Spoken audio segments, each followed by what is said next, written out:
Well, good afternoon, ladies and gentlemen, and welcome to this edition of Seen Beyond and Through with Monty. The gentleman right before you may not be someone you recognize, but the situation that he has unfortunately gotten himself into is world known. See, with all the distractions and with the news surrounding Kanye West and so forth, this has gotten a little bit on the back burner, and not too many people are aware of this man's predicament. However, it is a cautionary tale as to be aware of things you have stated, things you have tweeted, and things in which you believe in. Now, this man right here is 72 years old, and his name is Syed Abraham Almadi, and he's gotten himself into a heap load of trouble. And the reason being is because he has decided to visit his homeland. However, this particular homeland that Saeed has decided to visit is extremely oppressive. So oppressive that with this particular video which I'm making at the moment, I will not visit it because I truly believe that I will be banned. Because when you do tweets, when you go on social media, they have a way to track you. You know, your name, your passport number, identification, and so forth, your movements, your social media activity, online activity, and so forth can be traced and it can be tracked. And this is what happened to Saeed. See, Saeed is the American sentenced to 16 years in prison in Saudi Arabia for tweets he sent while in the U.S. Well, well, well. An American citizen sending tweets or putting out tweets in the U.S. This goes to show you again, people, yes, we do have freedom of speech. We do. But many times that applies to in America. And even in America, as we've seen with the Kanye West incident, you do have consequences in which you may have to pay if you say the wrong things. State Department confirms American in prison in Saudi Arabia over tweets. So people, allow this to be a cautionary tale. If you think that you have said something against the Saudi government, against Muslims, against certain religions, just be very cognizant and very aware of the country that you are visiting. These countries that I've noticed here lately when it comes to Americans, they're not playing around. They're not giving American people any slack. It seems to me that they're almost daring Americans to do something when they do take your citizens. And with so much going on now with, just getting over the pandemic for the past 2.5 years, inflation prices going on, the Ukrainian-Russian war going on, things like this, I just think that Biden and our administration just do not have time to worry about. And look at the case of Brittany Grenier in Russia. She was smuggling hashish. What is that? Oil, vapor oils, and sentenced to 9 years in a Russian prison. Appeal was denied, and who knows her status right now? I guess they're going to try to negotiate, but there's no proof that it's going to work.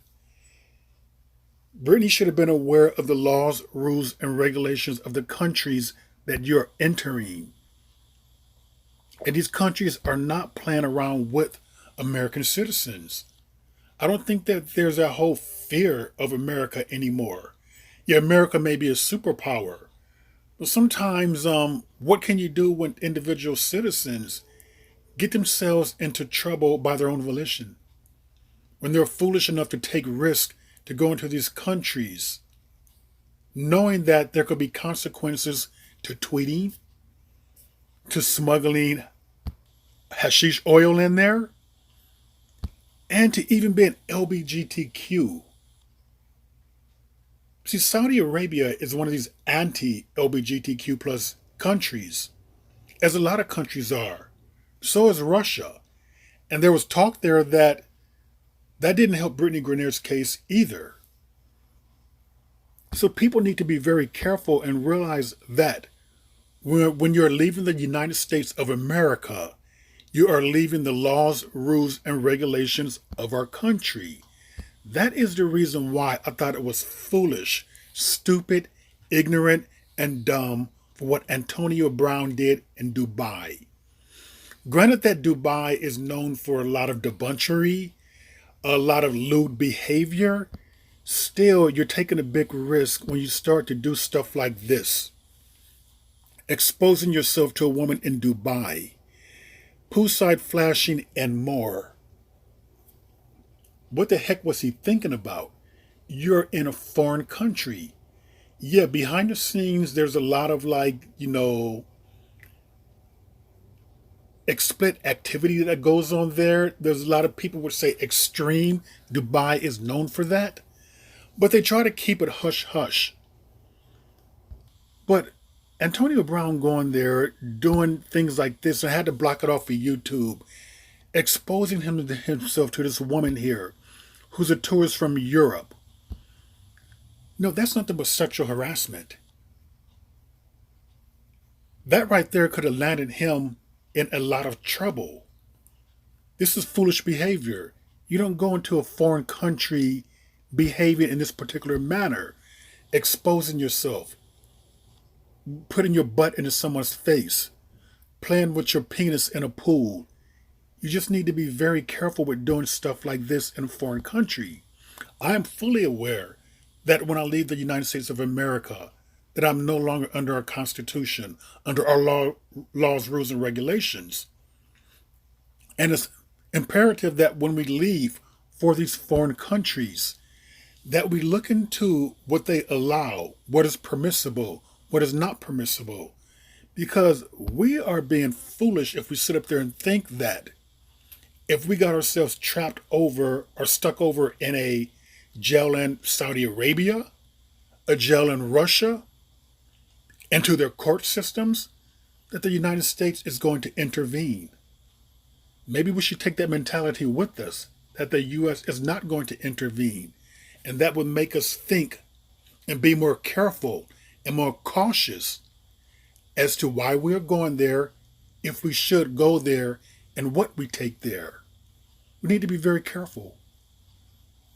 Going to these countries, I absolutely would not take any type of medication. I definitely wouldn't take weed. People think that a small amount of weed here in the U.S., it may be in some states you cannot be prosecuted for. But open your eyes and be wise. These are foreign countries that the penalties can be very stiff and severe, as Brittany found out. As this man found out, he just tweeted. 72-year-old tweets against the Saudi government, and now he's facing a 16-year prison sentence. And with this video I'm making right now, I'm sure that I'm banned from Saudi Arabia. You know, to be honest with you, I wouldn't even take a chance by going there. There's nothing that I need in Saudi Arabia. I don't need to go there. I don't need to do business there. I don't need to step foot into the country. So this particular video right here is a cautionary tale. People, if you have stated things about the Saudi Arabian government, about the regime, if you have been known to be LGBTQ plus and you're very proud of it, consider avoiding that particular country and other countries that may be against what you believe, what you stand for, or your lifestyle. And with that, ladies and gentlemen, that is another edition of Seeing Beyond and Through with Monty, and I will see